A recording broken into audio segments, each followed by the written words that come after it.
So today we'll be considering further maths, and Genius the Online topic we'll be Tutor. considering is integration.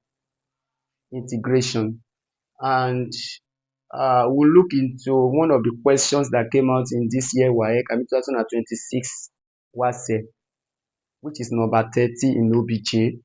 And looking at the question vividly, we discovered that the question is on definite integral. Definite integral. So this is an integral symbol. How will you know definite integral? Whenever you have a number here beneath the definite integral and above it, the number under it is lower limit, that is lower point, and the one here is the upper point. Okay, and let us remember that whenever you are to integrate, do not forget that integration is an antiderivative, opposite of differentiation. The opposite is the integration. Okay, now let's recall that whenever you are to integrate a variable, what will you do? You consider the power of the variable, and the power of that variable has two roles to perform. Rather, what are the two roles to perform? The first one is adding 1 to the power.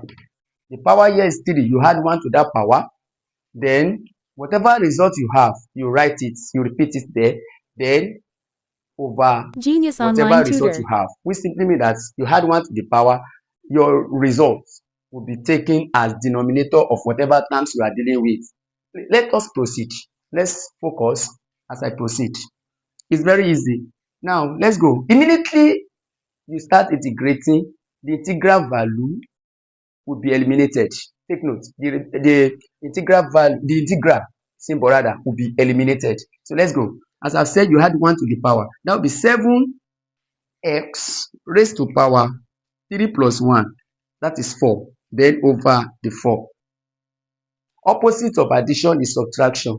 While you are performing operation on differential calculus, you subtract, and that one just multiply by the coefficient. You don't take it as denominator, but here we are adding. Then minus 2. The visible power here is what? 1. So 1 plus 1 will give us 2. Then you repeat it here. Okay.